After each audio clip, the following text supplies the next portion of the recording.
now that we are live, but we are not live. It's private. So Okay, I so it's will. going to be recorded and then you'll put it online. Yes, yes.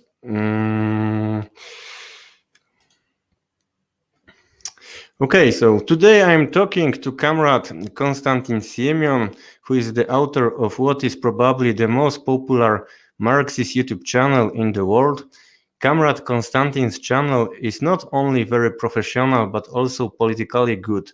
Unlike the Marxists from the West, who very often criticize the Soviet Union, Comrade Syomin channels offers numerous materials defending the achievements of the first socialist state in the world. So sincerely, congratulations, and you can tell how you did it. And how to build a channel with over 500,000 subscribers, and in general, can you say a few words when you became a communist? Well, to begin with the end of your question, it took me roughly 20 years to become a Marxist. As a youngster, I was very prone to post-Soviet nostalgia because I grew up in the Urals, far away from the capital, and in the 90s, I could see all the disastrous outcome of the capitalist reforms in Russia. Bullets were literally flying on the streets, gangs were terrorizing communities, industries were privatized and sold for nothing to the newborn Russian bourgeoisie. Poverty was overwhelming, and so on and so forth. So life had changed dramatically for my generation, for people like me. And some of us became very we turned some of us turned into open supporters of capitalism. We were just thinking that we simply had to wait for a little longer to um, achieve the results of the reforms, to see the fruits, to bear the fruits of capitalist transformation. But when I was 18, I started working as a journalist on a local at a local television station in the city of Yekaterinburg, where I was born. And this was the moment when I started to communicate with the older generation, with the people who were running the privatized factories, with workers and teachers and unemployed people. And when you go through all that, and when you begin to travel, and as a journalist, I had to travel a lot, you are inevitably being educated and you are gaining new knowledge, new information. And that's how gradually, because at school I was very pro-Western. I didn't have any sympathy for the USSR, for communism, etc. I was very anti-communist, I assume, although I wasn't really political at that time. But when you begin to travel and you experience what people live through, and you talk to them, and you visit those giant factories, this is what changed my mind, because you can see what a man can build with his own hands. You at some point you begin to ask yourself what kind of technology, what kind of organizational skills and industrial planning is needed to build such a complex economic system, which was which was destroyed in front of me in the 90s. I wasn't communist at that time. Then I moved to Moscow and started working for a big television station, the National Broadcasting Radio and Broadcasting Company. which is channel 1, I guess, now. And that opened even more possibilities for me to travel and to talk to even more, to visit many more places and talk to many more people. I went to Vladivostok, to the Caucasus, to Kaliningrad, and then I started traveling abroad. I became a foreign correspondent. I was running the company's bureau in the United States of America for 3 years. I produced a number of documentaries. I was covering war conflicts. And through all that time, I was still asking questions. And I also covered the war in Yugoslavia, not the initial phase of it, but the war on Macedonia in 2001. And later on, I went to Belgrade. I was also filming in Bosnia. So I had some experience in that as well. So I talked to many people, and I kept asking questions, primarily one and the same question: why was it all happening? Where did the system become broke? What wasn't right? And was it possible at all to build a socialist society on the ruins of Imperial Russia in 1917? Was it a flawed plan from the beginning? So I started investigating, and by the year of 2008, I guess, or maybe 10, I figured out that there's a sort of a theory that pretty much like any other sphere of human interest, economics and politics could also be studied, and there is a science behind it. You can explore the nature of human relations, of social relations, through the angle of production and through the historic prism.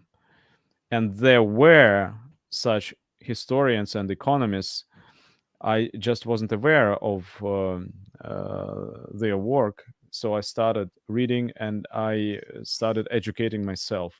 So it took me about 15 or 20 years to get from a sort of a nostalgic feeling towards the USSR to more or less complex understanding and theoretical understanding of what Soviet Union was and how history actually works. So that's the personal part of it. And when it comes to the channel on YouTube, it's something that became an essential outcome of my own biography, of my own enlightenment. I was working on the very same television, and I guess it was 2014 when I started my own TV show. I was allowed. It coincided with the coup and civil war in Ukraine, and I turned to my superiors. I requested a chance to start my own television program, which I suggested should be called Agitation and Propaganda, Agitprop, because I didn't see anything wrong with this term, with this definition. You always encounter some sort of propaganda whenever you leave or whatever you do. It's either bourgeois propaganda or working class propaganda, but nevertheless, it is still propaganda. So I proposed a plan to establish such a TV show on Russia 24, which is a 24-hour broadcasting station within our bigger television network. And I got permission for that. So the show was first aired on May 4th or May 2nd of 2014, and it became a regular program on Saturday mornings, 4 times a month, and it gains some popularity. Not I wouldn't exaggerate that, but people noticed it. And when it comes to the subscription base of the YouTube channel, which actually was started under the roof of Agitprop, some viewers, I didn't even know about that, they were recording the news bulletins that we produced, and they were uploading them on YouTube. And then as time passed by, they suggested that we can get access to that YouTube channel and run it on our own.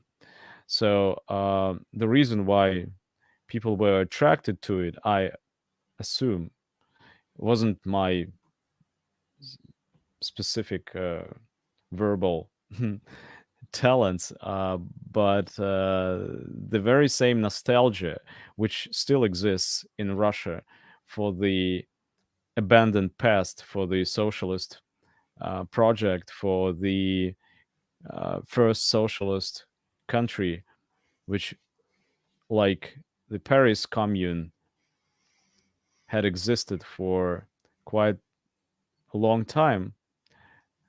The Commune was there for 72 days, if I'm not mistaken. The USSR lasted for 70 years. And it did leave some resemblances, some memories in people's minds and hearts. So I don't think that it is my big contribution. The number of subscribers is just a reflection of how many people in Russia are still sympathetic to the socialist idea and to the achievements and to the heroic deeds and memories of the past. So this is how we attracted our first viewers. And then later on, as I progressed as a Marxist, although I'm not a highly skilled theoretician now, we thought that if we can not only talk about the past, we need to attract more and more people who are capable of telling us what socialism is.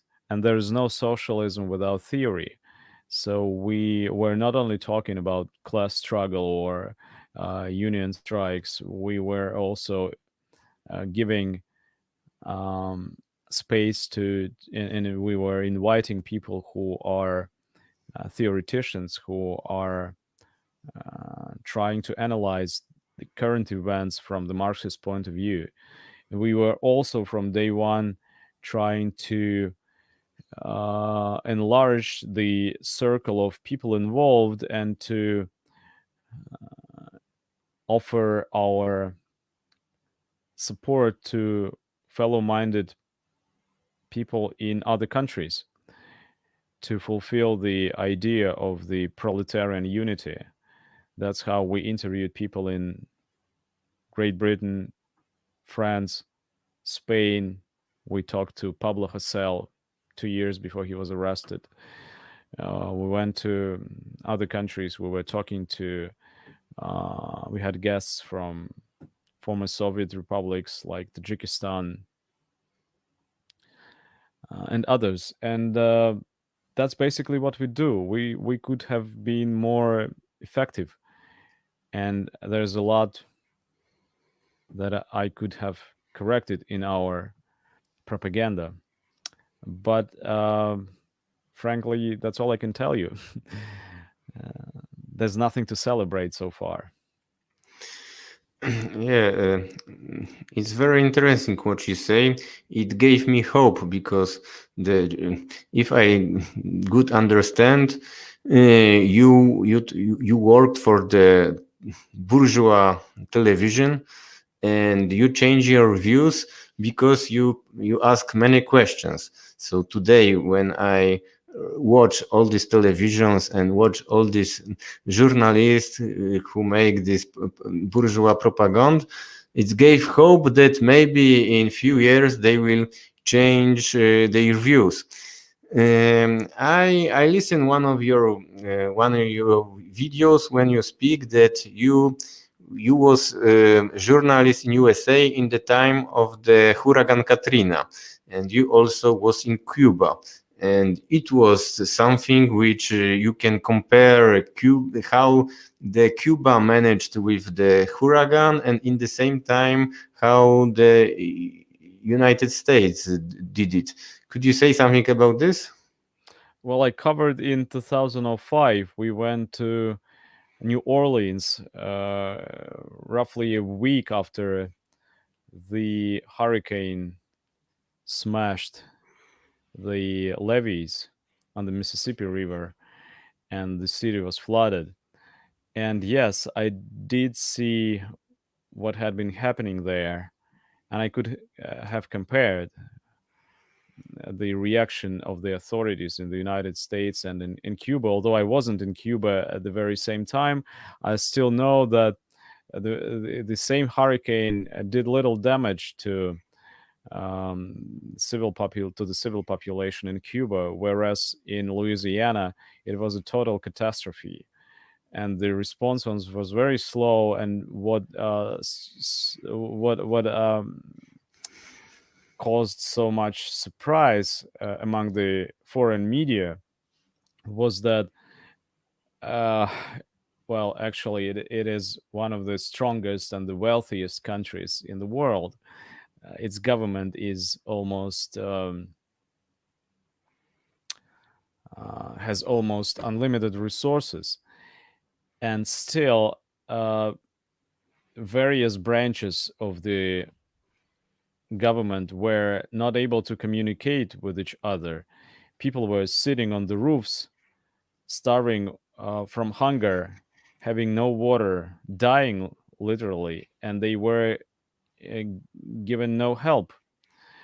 And I am not even talking about the racial question, because they first evacuated the white people from the city, and only then they were taking care of the black people. I saw that with my and the foreigners. For example, the Russian students who were also stuck in New Orleans, they were the last ones to be evacuated after the black people. So such segregation was very untypical in my understanding for the United States, and still I saw it with my own eyes. I couldn't believe that the local police and the federal police sitting in the buildings into buildings next door to each other were not able to organize anything together, because they were not allowed to. They were under different jurisdictions, and that all surprised me. I couldn't explain that to myself. In fact, it turned out that the blessed American democracy is not suited for such a disaster. It is a very good system when it is flooded with money, when it is in the when it operates in comfortable conditions. When something really terrible happens, it is paralyzed immediately. And we saw it again last year during the pandemic, when the United States of America, one of the most powerful and most adored countries in the world, was again paralyzed by the crisis. When hospitals were crowded, when there were no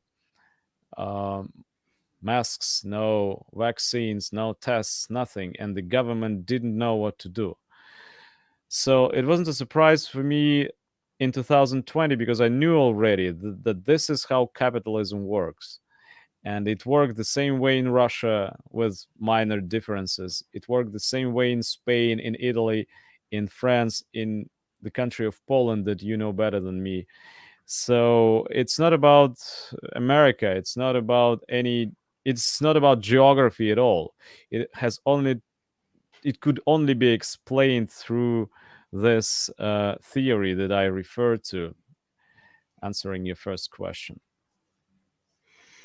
In 2021, 1 month ago, I think in Texas, there was also tragedy.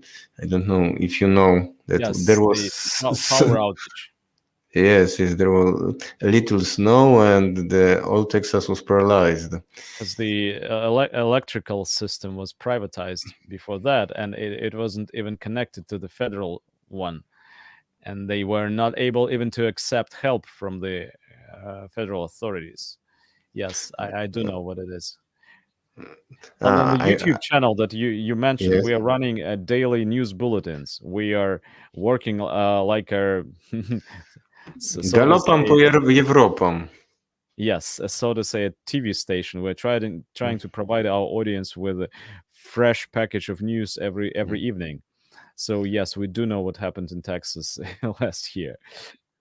And Or was the it this air, year? Yes. the air in Texas, there are a lot of gas, chemicals, and in the same time, the government of Texas said to the people, you have to take the snow, you have to bowling the snow to take water from this, because when you hot water, you kill all the bacteria, all the viruses, but you not kill the essence, the all this oil which is in this air, in this water, and it was toxic for the babies who drank this water. So my second question to you, I would like now to know your opinion on the counter-revolution in the socialist bloc and the collapse of the USSR.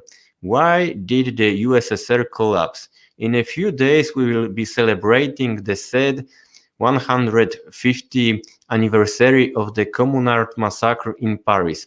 It was the first attempt at a socialist revolution in the world to be bloodily suppressed by the bourgeoisie. There was also a tough fight against the counter-revolution in Russia.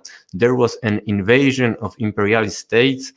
There was a revolt of white generals, and yet the Bolsheviks won.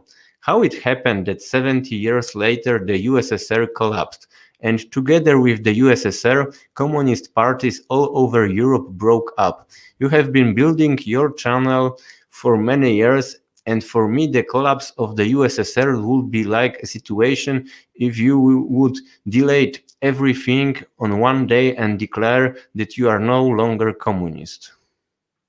Yes, and this is one of the most hotly debated questions on my channel. People are still asking. Every live stream that we are holding there is inevitably accompanied by such questions and people who are asking, why did it happen, in fact? And you need to answer it once and again. I don't think that there's one answer to this. It's easy to put the burden of blame on some abstract traitor like Gorbachev or Yeltsin and say that the ideals of the socialist revolution of 1917 were betrayed by them. I think it is the real answer, and the real reason is a bit more complicated. And we're not only talking about counter-revolution, we're talking about the restoration of capitalism from within.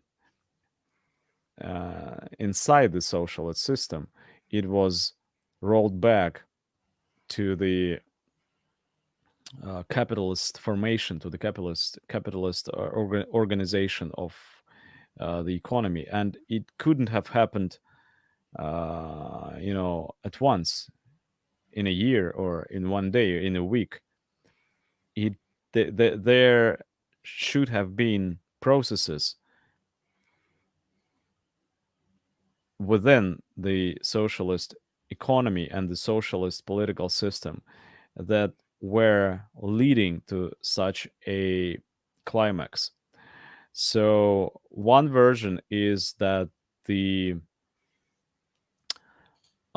commodity, the very structure of the socialist production in the USSR in the 80s and in the 70s, when we were proclaiming that since the start of detente, we are converging our production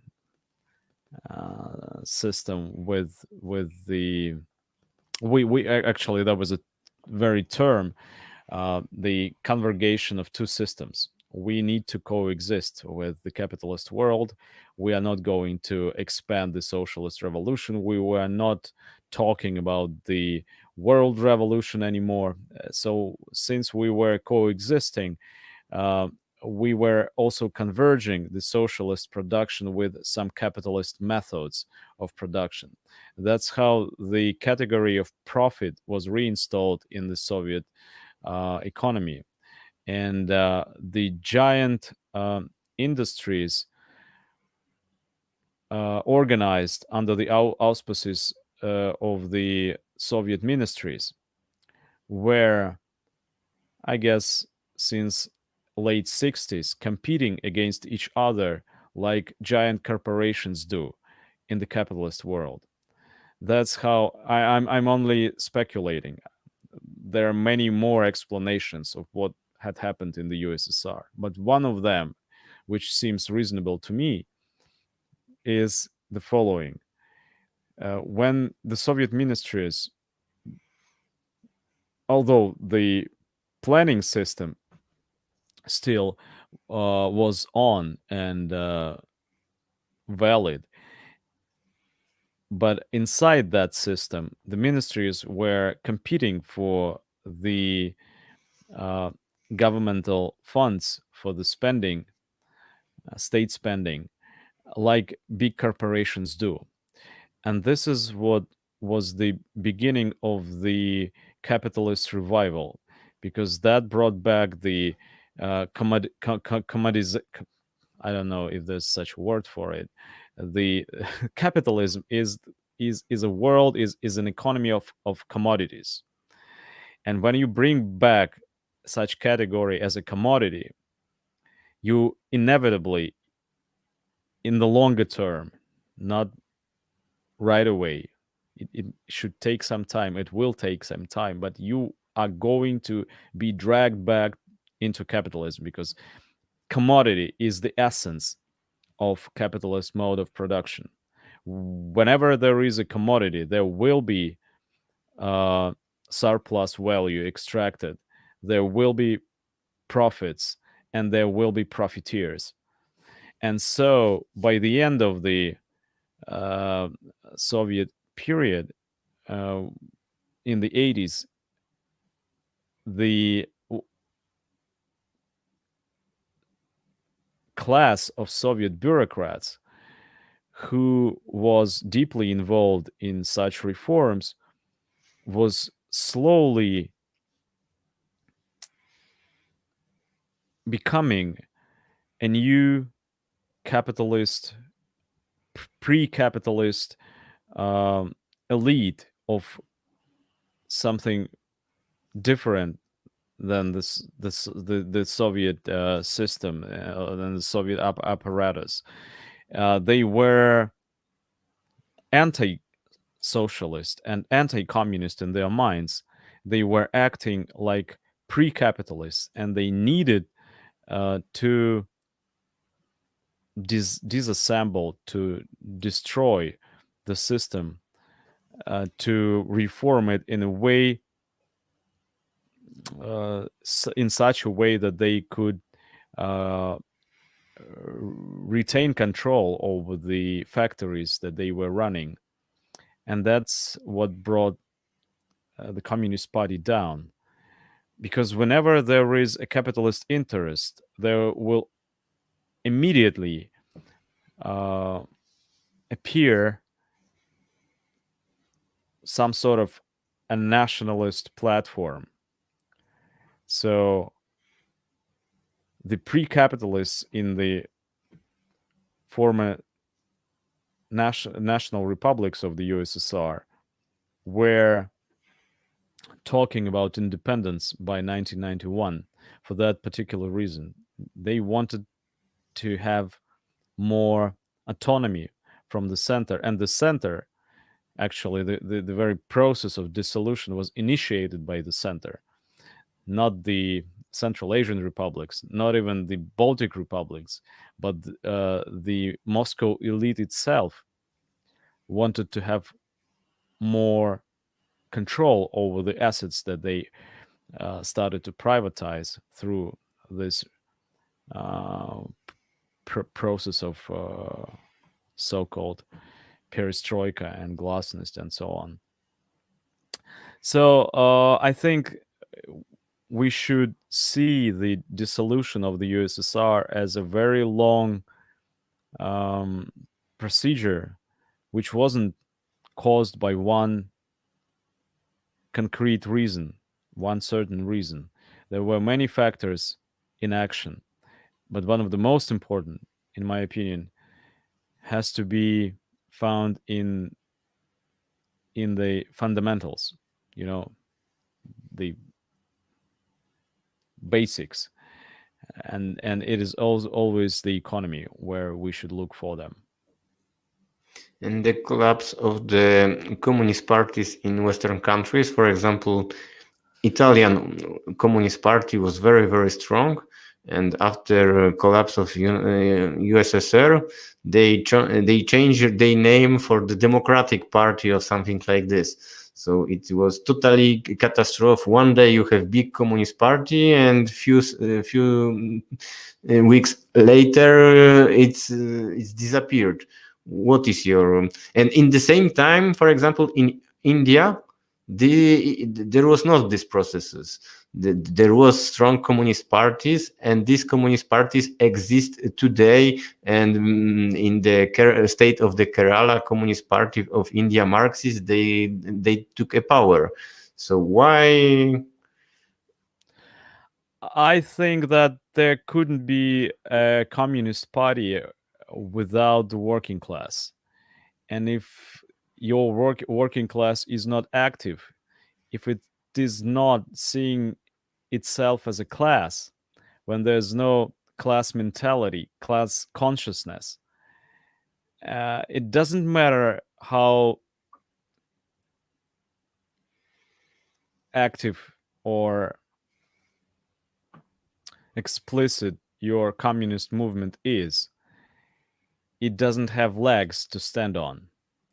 So what happened in Italy, in Poland, and in the Soviet Union itself was the deactivation of the working class consciousness. Why was it happening? Because of the reasons that we discussed already. There were numerous factors that we should take a look at, and none of them is most important. They are all important.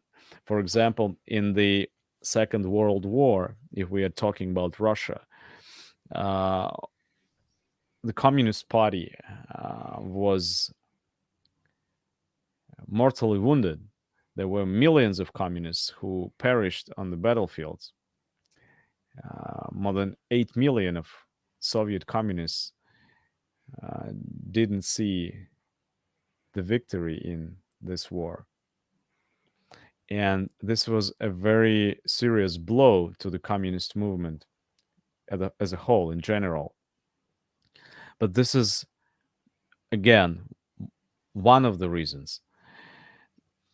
In order to have a stable and revolutionary movement, you need to base this movement on the active and revolutionary working class.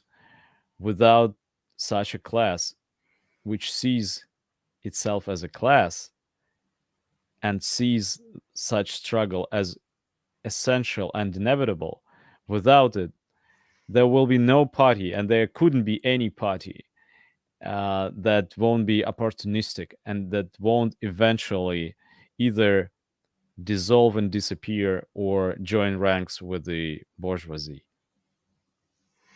Okay, so now I will ask you a question about party.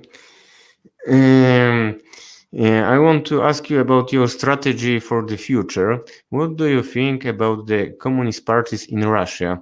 Do you belong to any party? If not, why? Are you going to create a party?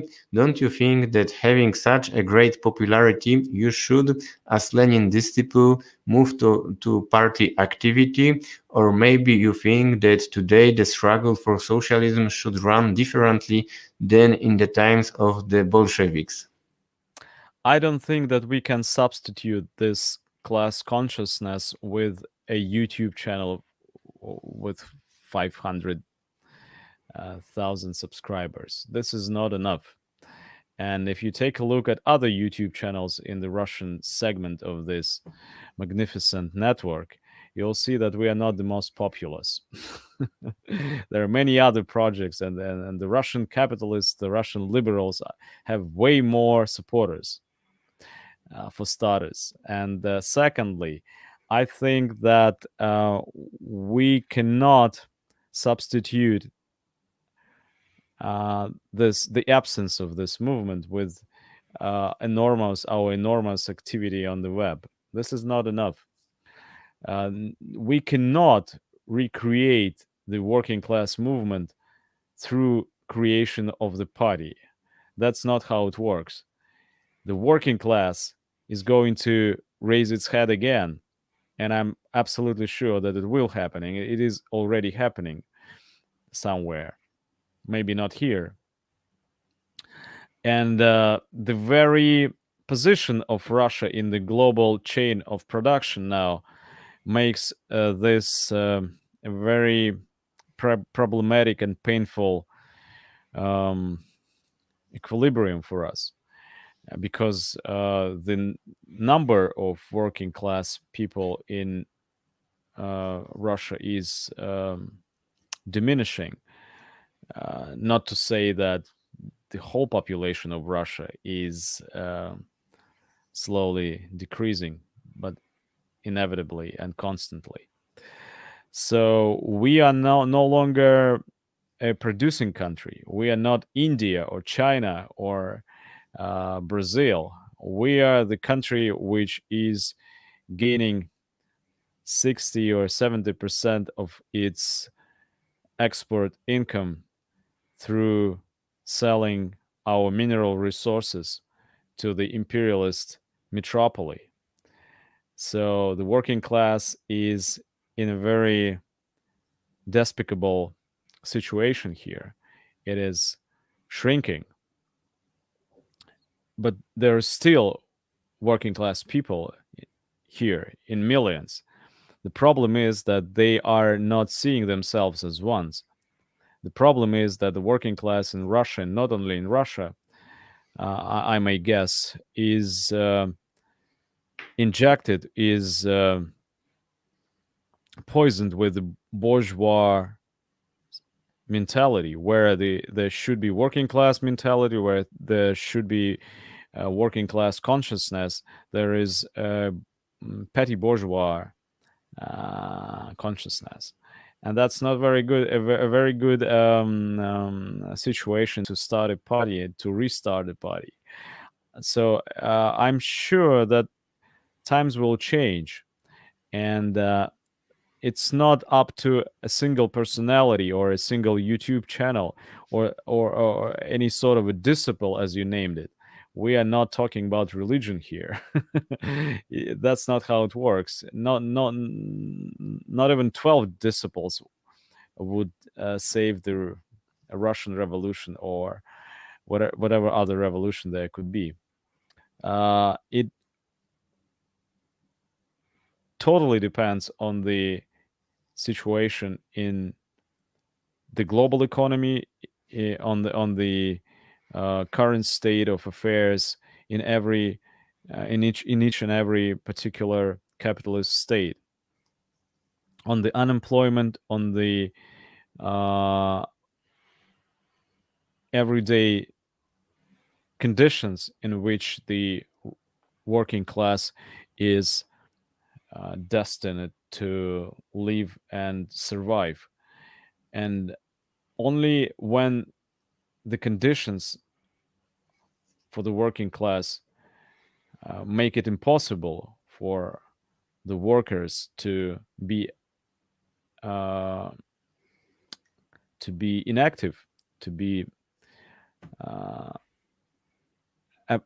apathetic, only then we will see the situation changed and the gates of opportunities opened for us. And up until then, and I don't think that it will take decades for us to see such a change in history, but up until then, I think that the most important task for all of us is to multiply and expand the propaganda, to the efforts in propaganda. We should be visible. We should talk to the layers of society that were previously completely close to us, I mean, isolated from us. And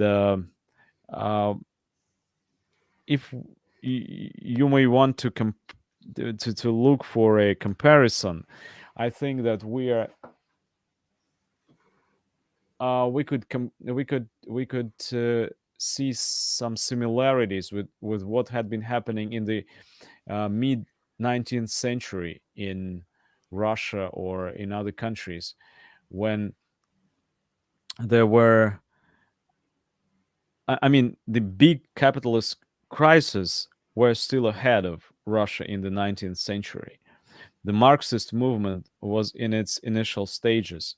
There were no countrywide strikes. There were no political parties at that moment. But Marxists did not establish parties. They did not create the movement of the masses. The masses began to move and fight for themselves. And that's when the theoreticians of the 19th century became politicians. That's when Lenin and his disciples arrived. So I think that we cannot change the course of history. We cannot substitute the objective factors with our subjective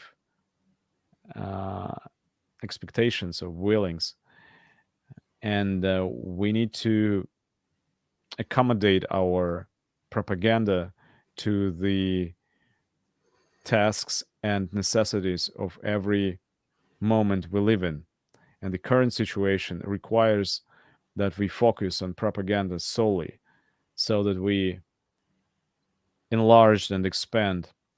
And when the moment comes, our ranks will be not as they were before. We should grow in numbers.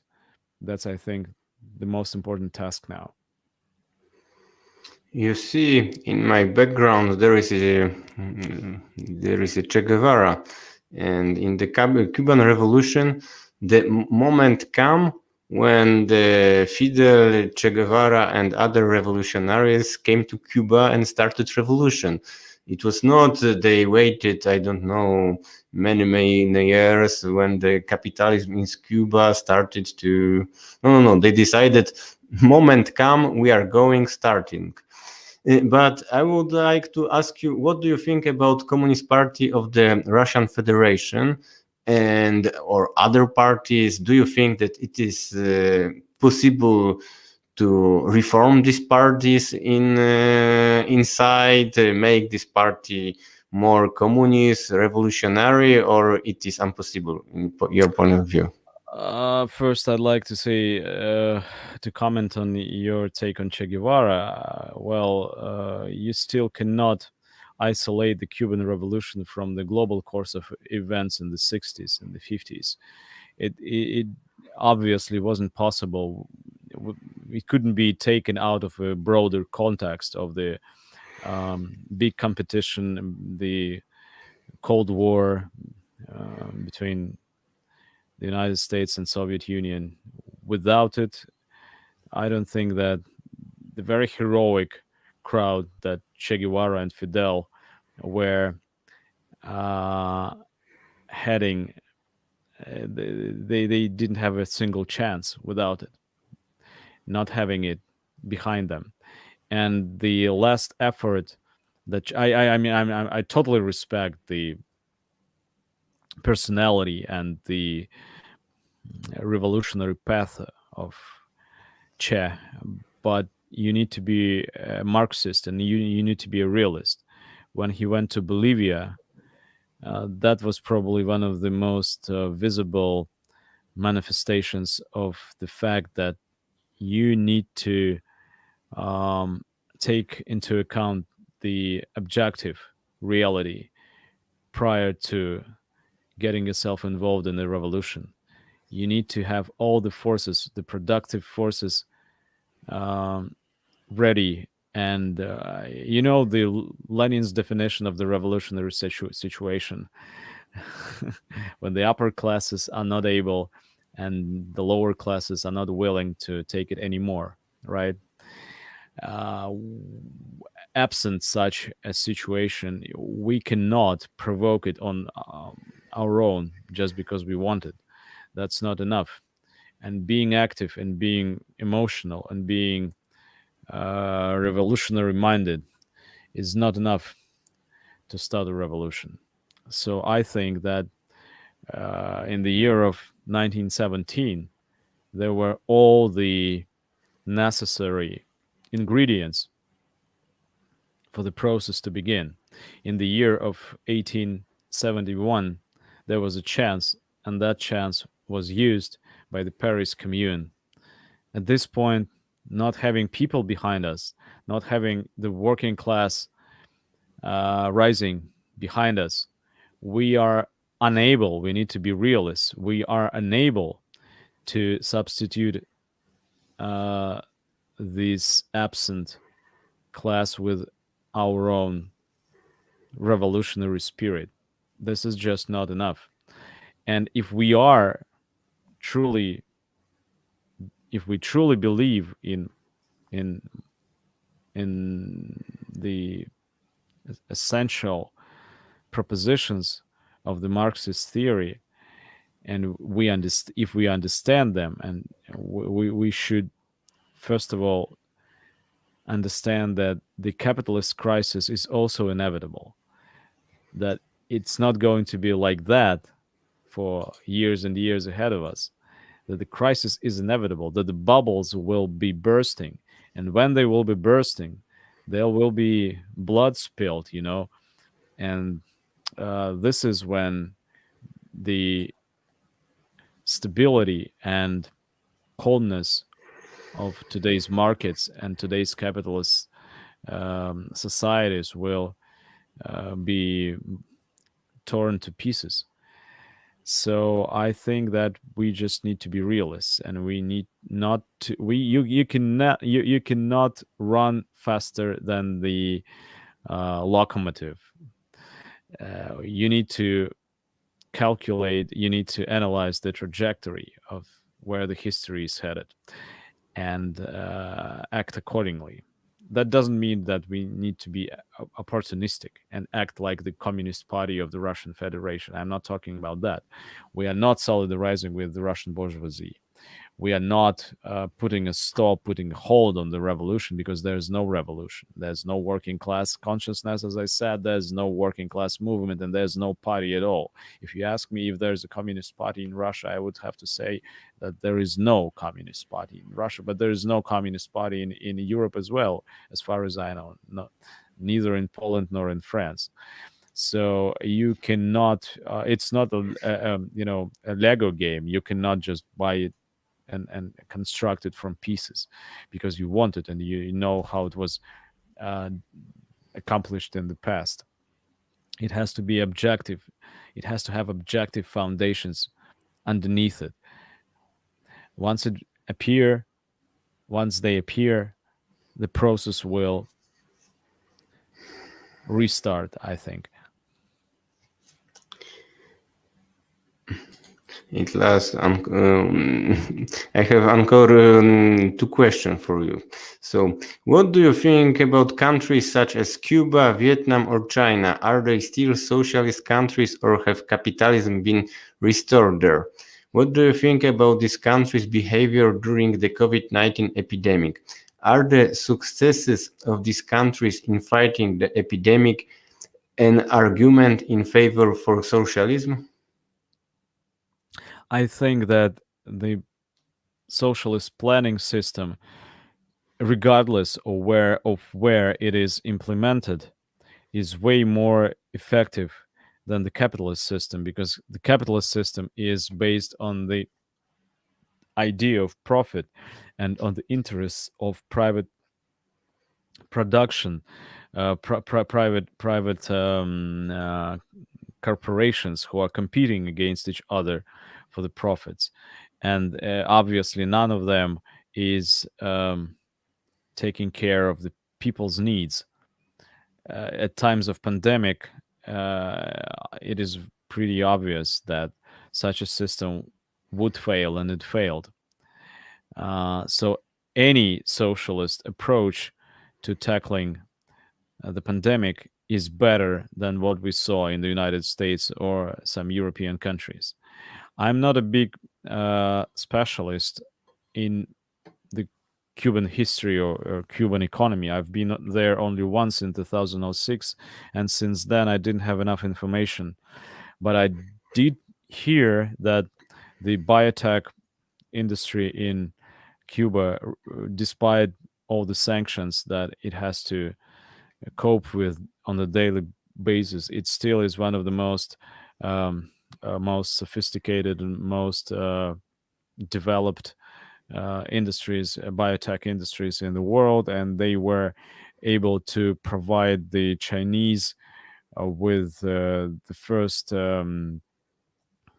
medicines against COVID at the early phase of the pandemic. So and Vietnam, obviously, I read on the news. I do know how they managed to keep it under control, the pandemic under control.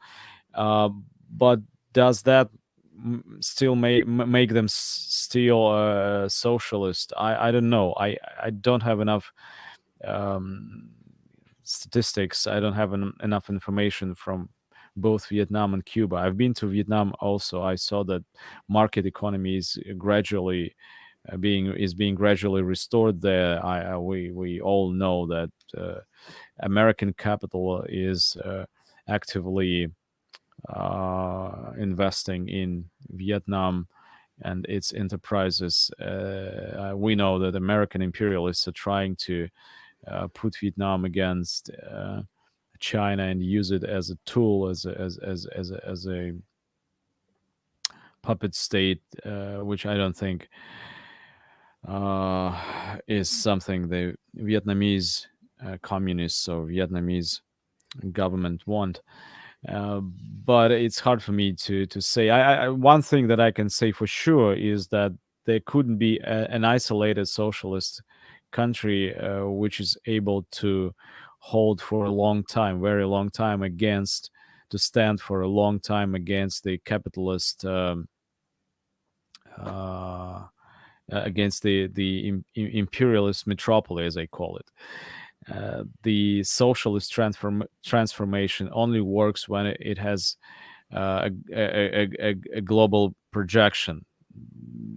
It has, I mean, the very idea of the world revolution was never denounced by the Bolsheviks or by communists. It is somehow forgotten, but the revolution is only able to survive when it is global, when it is worldwide. It cannot confine itself in a tiny country like North Korea or Cuba or Vietnam. It won't be able to sustain itself. So even if there are successes, and even if the planning system in Cuba or Vietnam or elsewhere is working, and socialism in this or that place is working, it is not enough for socialism to prevail. So we need to. You asked me about communism in Russia, but we cannot take it out of the global, of the world struggle of the workers. If we want to see a rebuilt, restored, restarted Communist Party in Russia, we cannot talk about it as of an isolated project, as something that only Russians need to take care of. It's an international fight, and it's an international problem. In the world of overdeveloped productive forces and relations of production, we are not able to see ourselves as Poles or Russians or Vietnamese or Cubans anymore. We need to associate ourselves with the global struggle of the working class, and that's the only way I think socialism has a chance to be established in all countries in general and every country in particular. So you answered the last questions, which I wanted to ask you, but I will ask. Polish and Russian Marxists have a tradition of many years of cooperation, lasting over 100 years. From the 1870s to the fall of socialism 30 years ago. Unfortunately, in recent years, relations between Poland and Russia have been very hostile, and there are hardly any contacts between the Polish and Russian socialist movements. The same probably applies to the other countries of the former socialist bloc. Do you have any idea how to rebuild this cooperation? After all, we have a lot in common: the Slavic language, geographical proximity, and at the same time a large part of the Polish left wing are hostile to Russia, and probably vice versa. I think that we need to remember what our predecessors remembered, that in order to build a truly proletarian movement, and in order to regain trust of the Poles to Russians and of the Russians to the Poles, every socialist movement, if there's any existent in both countries, should be fighting its own bourgeoisie first and think about the neighbors afterwards. That means that for Russians, the number one problem should be fighting xenophobic, anti-Polish, anti-American, or anti-anybody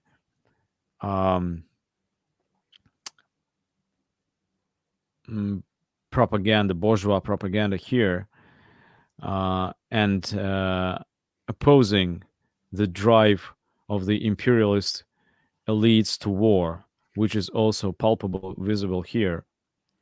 And for the Polish socialists, if they exist in Poland, the number one task, the number one objective is to oppose the militaristic, Russophobic, anti-Russian, xenophobic politics of the Polish bourgeoisie.